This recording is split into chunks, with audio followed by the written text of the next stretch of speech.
Esta quarta-feira, o convidado da Renascença é Luís Marques Mendes, foi o primeiro a entrar na corrida para o Palácio de Belém, apresentou a candidatura em fevereiro, em Faf, a terra onde viveu e onde começou na política como autarca aos 19 anos. Nos cartazes que tem espalhados pelo país, diz que é o valor da experiência, integrou os 3 governos de Cavaco Silva, mais tarde também o de Durão Barroso, foi ainda líder do PSD e deputado. Bem-vindo à Renascença, Dr. Marques Mendes. Muito gosto. Muito Diz obrigado que pelo um dos convite. principais poderes do Presidente da República é a magistratura de influência e o poder da palavra.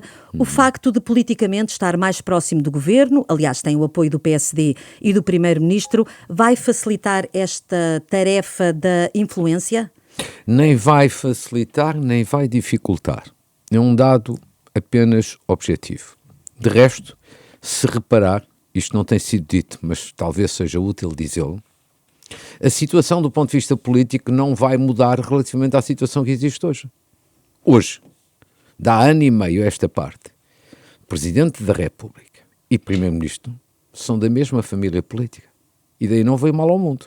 E, portanto, se eu for eleito, neste plano, a situação não vai ser diferente.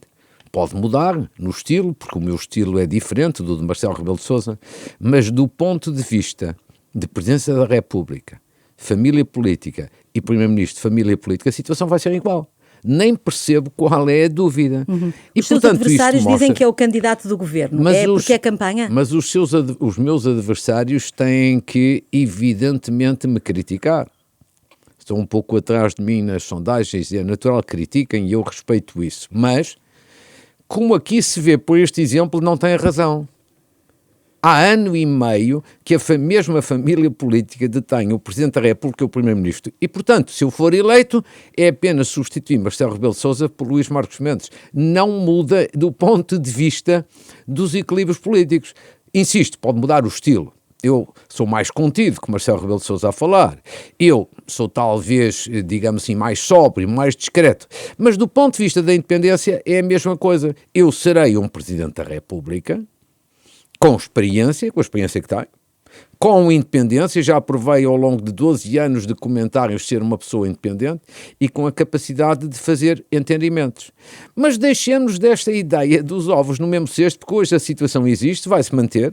Há 30 anos também existia a situação com Jorge Sampaio e António Guterres, ninguém se queixou disso, nem sequer António José Seguro, que na altura fazia parte do governo, também achou bem. Portanto, os meus adversários hoje atiram com esse argumento, estão no seu direito e eu respeito, mas evidentemente, como se prova por aquilo que eu disse, não tem razão. Já que falou nos adversários, nesta pré-campanha há principalmente 2 deles que têm colocado em causa a sua transparência. Coutinho Figueiredo disse no debate na semana passada e aqui na Renascença, Gouveia Melo, sem nunca citar o seu nome, falou da relação entre a política e os negócios e até falou de um desk de Angola que estava no site da Sociedade de Advogados, onde o seu autor trabalha. Ele diz mesmo que esses problemas preocupam-me porque têm a ver com a ética. Quando ouve estas palavras de Gouveia Melo, como é que responde a estes ataques deste adversário? Gouveia Melo, se e quando quiser, pode concretizar essa insinuação, porque não chega a tirar a pedra e esconder a mão. E, portanto, quando ele um dia quiser concretizar, eu respondo, tal como respondi a Coutinho Figueiredo. Quem não deve, não teme. Mas isso é quando ele, e se ele quiser concretizar. Apresenta-se nesta corrida, já o disse há pouco, que é um candidato interventivo, proativo. Não tem sido muito esse o papel dos presidentes da República, tal como os conhecemos. O que é que vai fazer de diferente em Belém? Já disse que é diferente de Marcelo Rebelo de Sousa, mas também foi ministro de Cavaco Silva. Vai ser ali um pouco de um e um pouco do outro?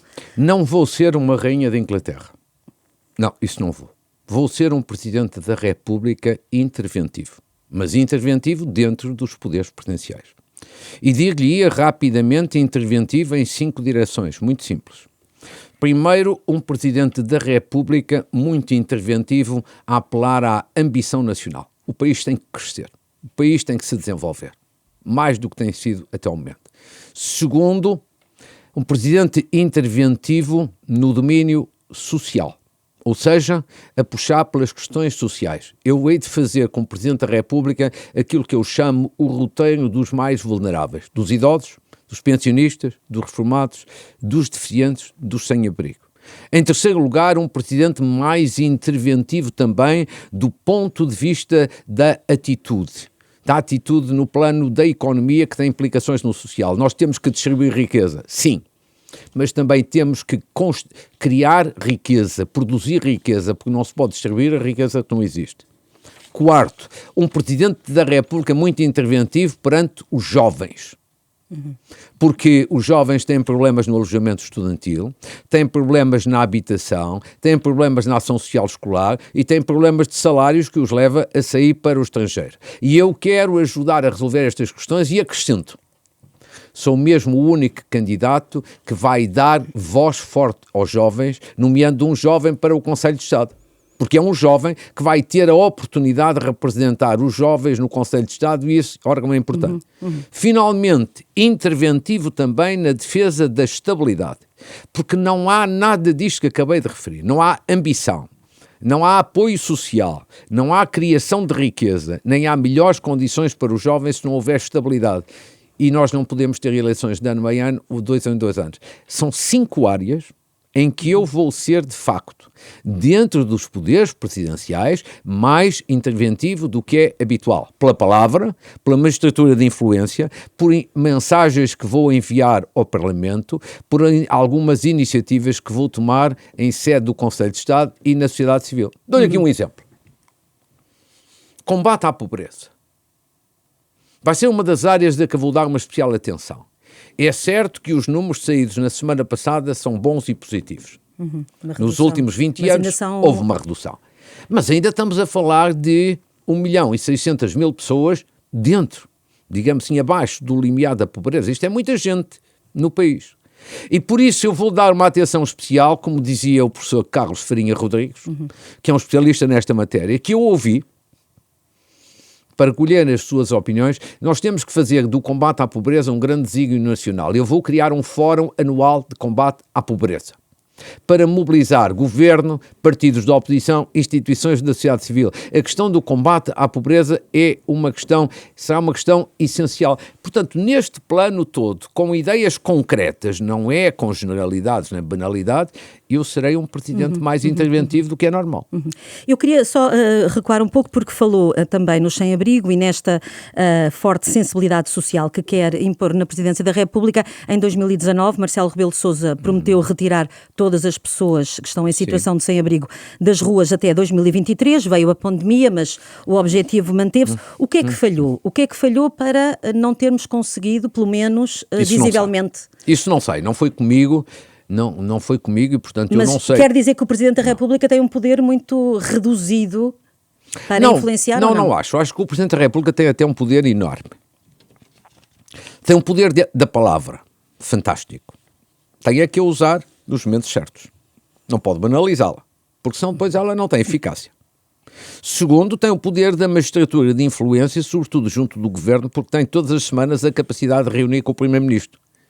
E essas reuniões, para quem como eu tem muita experiência governativa, sabe que são reuniões importantes. Quem não tem experiência governativa dá uma importância reduzida a essas reuniões. Quem tem experiência governativa sabe que são momentos-chave.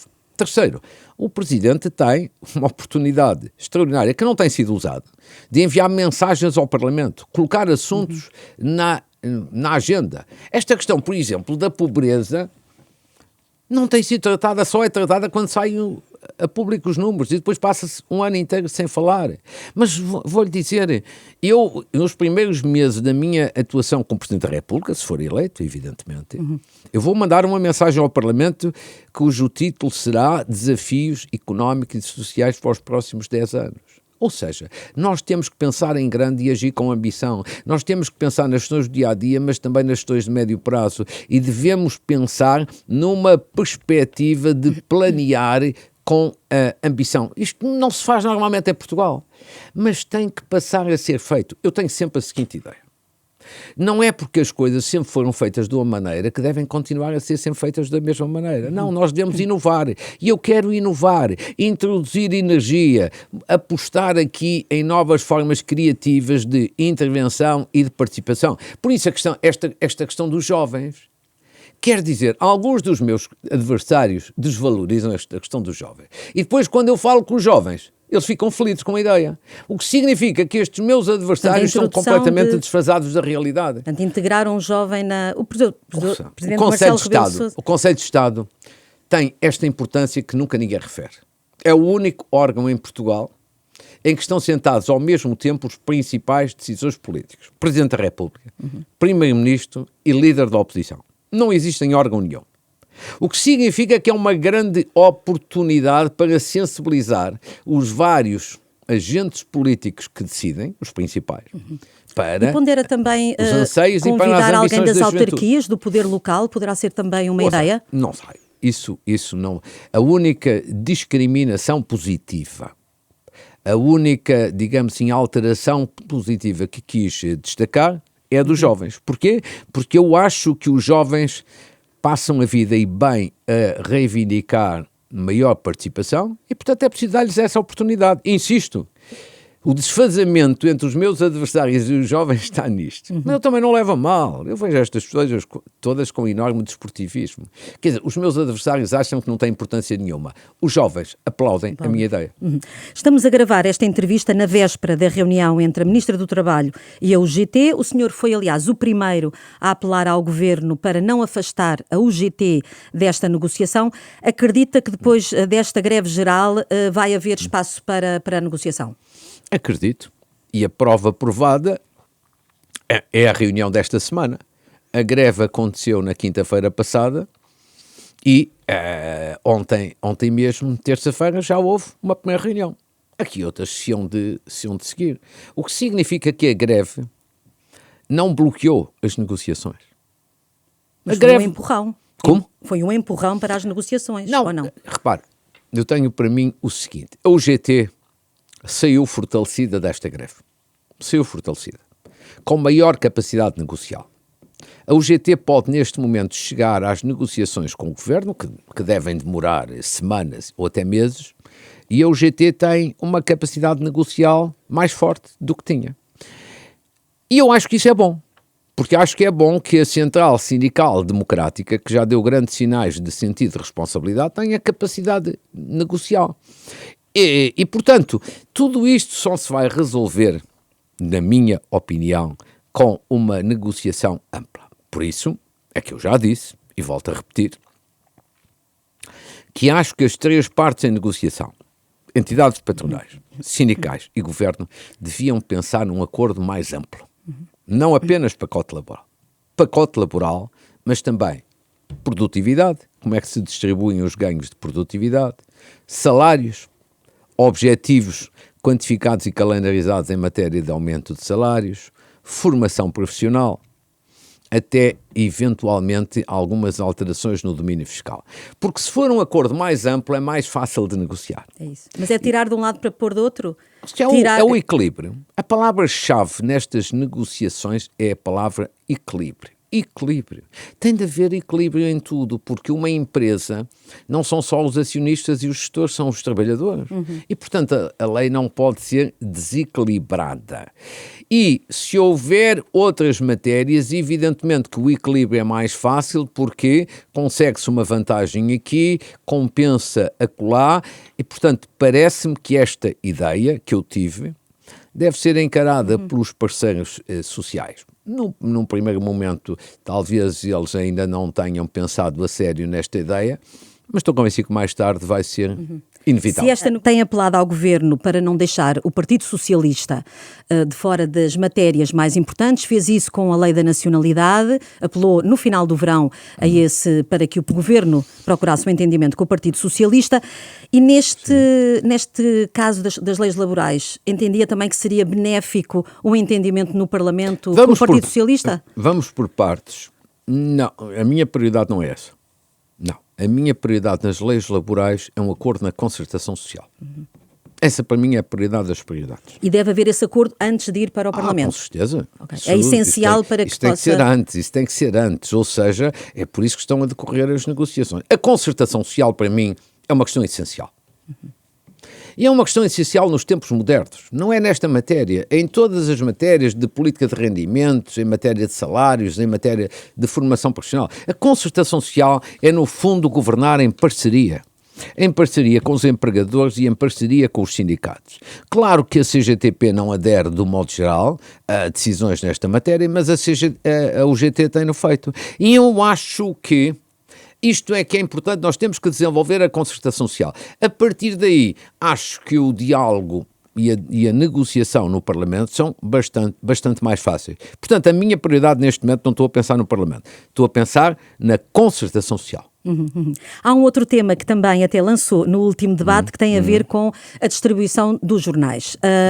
Ainda aqui há poucos tempos, a empresa que distribui os jornais avisou que se calhar poderia não fazer a entrega diária em 8 distritos do país. O senhor já disse que isso não poderia acontecer. O ministro Castro Almeida veio também já garantir que seria inaceitável, inadmissível. Sim. Mas há um outro membro do governo que diz que não se pode passar um cheque. Como é que se pode resolver esta situação? Tem que ser com o apoio do Estado ou não? Tem que ser, nem me passa pela cabeça. Vou-lhe até dizer, eu não tenho nenhum tipo de informação, mas vou-lhe até dizer o seguinte: acho impossível o Estado não tomar alguma posição de intervenção nesta matéria. Acho impossível o Governo não tomar e não anunciar oportunamente medidas no sentido de combater este problema. E é como digo, não tenho nenhum tipo de informação, mas acho impossível. E é impossível porquê? Porque nesta matéria estão em causa 2 valores essenciais: o valor da democracia e o valor da coesão territorial do país. No fundo, do que estamos a falar é que há riscos de a venda de jornais em 8 distritos do interior de Portugal acabar. Ou seja, não chegarem lá os jornais.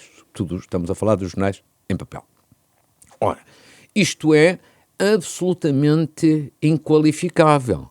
Porque a democracia implica ter jornais. E para muito boa gente, como por exemplo eu, continuo a gostar de ler jornais em papel. Também vejo-os online, mas acho imprescindível ver jornais em papel. Segundo, para além do valor da democracia, o valor da coesão territorial, quer dizer, o interior do país já está fustigado por várias medidas discriminatórias. Quer dizer, alguns serviços também que foram encerrados, exatamente, os Correios, pelo menos. Exatamente.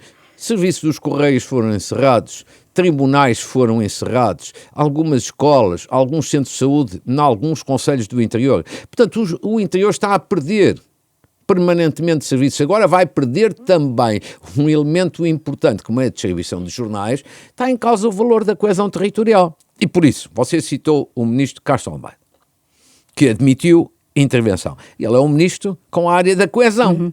E, portanto, eu acho que ele falou na direção certa. E por isso acho inevitável que o Governo venha a ter alguma intervenção financeira neste domínio, para defender a democracia, para defender o interior e a coesão territorial, sendo certo que isto não é propriamente uma despesa, isto é um investimento nas pessoas. O Presidente da República é eleito por um mandato de 5 anos, pode ser reeleito apenas mais uma vez. O PSD apresentou um projeto de revisão constitucional que defende um mandato único de 7 anos. Concorda?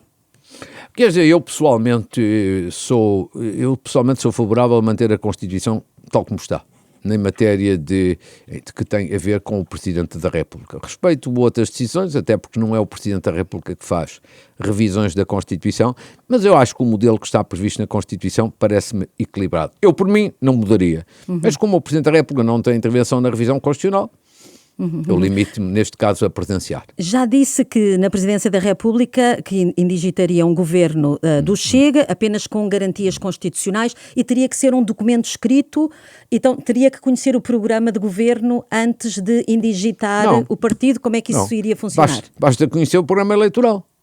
A minha filosofia é muito simples. Se o Chega um dia ganhar as eleições, obviamente que eu tenho que dar posse a um governo do Chega. Quer dizer, isso é o que manda a Constituição. E os eleitores do Chega não são pessoas com menos direitos que os eleitores dos outros partidos. Isto é óbvio. Agora, a segunda questão é o seguinte: o Chega é um partido, talvez o único neste momento em Portugal, que sistematicamente apresenta ideias que são inconstitucionais, contrárias à Constituição. Eu já dei o exemplo. Prisão perpétua. Mas prisão perpétua, que eles falam muito. Quer dizer, a Constituição não permite. E, portanto, não se pode fazer uma lei a criar prisão perpétua quando a Constituição impede prisão perpétua. Se no programa eleitoral estiverem medidas como esta, são medidas inconstitucionais. Então, nessa altura, eu tenho que dizer ao líder do Chega: olha, sim senhor, eu dou posse, mas o senhor primeiro tem que me apresentar aqui um documento escrito em que me garante que esta medida ou outra medida inconstitucional desaparece e não vai constar do seu futuro programa de governo. Porque senão estávamos nesta situação completamente absurda. Eu dou posse a um presidente, eu dou posse a um primeiro-ministro que nos dias seguintes vai apresentar um programa de governo com medidas inconstitucionais. E nessa altura as pessoas perguntarão: então este Presidente da República não está atento? Então este Presidente da República tem por missão defender a Constituição, fazer cumprir a Constituição e não impõe a sua autoridade?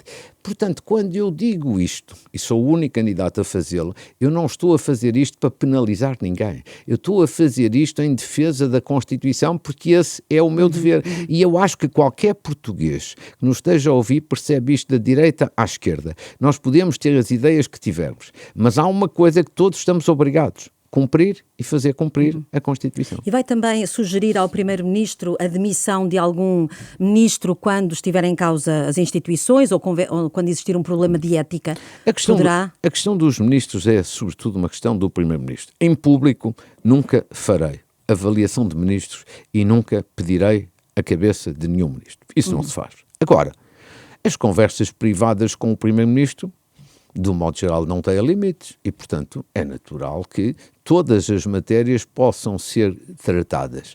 E, portanto, o Presidente deve também exprimir ao Primeiro-Ministro todas as suas preocupações, os seus reparos, as suas chamadas de atenção, também, eventualmente, os seus elogios, e o Primeiro-Ministro depois decide. O nosso tempo está quase a chegar ao fim. Queria só colocar-lhe uma última questão sobre a eutanásia. A lei da despenalização foi aprovada no Parlamento em 2023, contou com a maioria dos votos. O Presidente promulgou, o Tribunal Constitucional encontrou algumas normas inconstitucionais e o Governo usou isso depois para não regulamentar a lei. Se for eleito, vai de alguma forma pressionar ou tentar sugerir ao Governo para regulamentar este diploma? Não. Neste momento, essa questão não se coloca. A sua exposição está toda certa, mas é preciso acrescentar um dado aos dados que você acabou de referir. Esta lei chegou a ser publicada em Diário da República. Está publicada em Diário da República. E, no entretanto, em apreciação sucessiva no Tribunal Constitucional, o Tribunal Constitucional considerou que algumas normas são inconstitucionais. Julgo que 3 ou 4, mas julgo que 3. Bem, o que significa que a primeira exigência que neste momento se coloca é a Assembleia da República corrigir estas 3 normas que foram declaradas inconstitucionais. Não é possível. Não é possível. A lei, o que está em causa, eu sei que isto é muito técnico, mas eu vou tentar explicar. Há 2 questões distintas. Primeiro é a lei. A lei está publicada, mas já depois de publicada, o Tribunal Constitucional declarou que 3 normas são inconstitucionais. O que significa que para alterar a lei tem que ser a Assembleia da República. Foi aprovada na Assembleia, tem que ser corrigida na Assembleia. E, portanto, para isso, neste momento tem que decorrer um processo legislativo na Assembleia. Não sei se com a atual composição consegue haver uma maioria para fazer isso. Isso é outra questão. Mas neste momento a lei precisa de correção em 3 normas declaradas inconstitucionais. Isto só pode ser feito na Assembleia da República, não pode ser feito pelo Governo. Segundo, se isto for feito, estas correções forem feitas, a seguir é que se coloca a questão da regulamentação. Porque neste momento a lei que está publicada não está toda ela conforme ao que diz o Tribunal Constitucional. Há 3 normas inconstitucionais. Portanto, primeira prioridade, corrigir estas inconstitucionalidades, se houver maioria para isso, no Parlamento. E então a seguir, sim, é que se coloca a questão da regulamentação. Portanto, esta neste momento é a prioridade na Assembleia da República. E, portanto, são os partidos que têm agora que se entender, se conseguirem entender. Chegámos ao fim da nossa entrevista. Muito obrigada, Luís Marques Mendes. Foi um gosto. Obrigado pela atenção.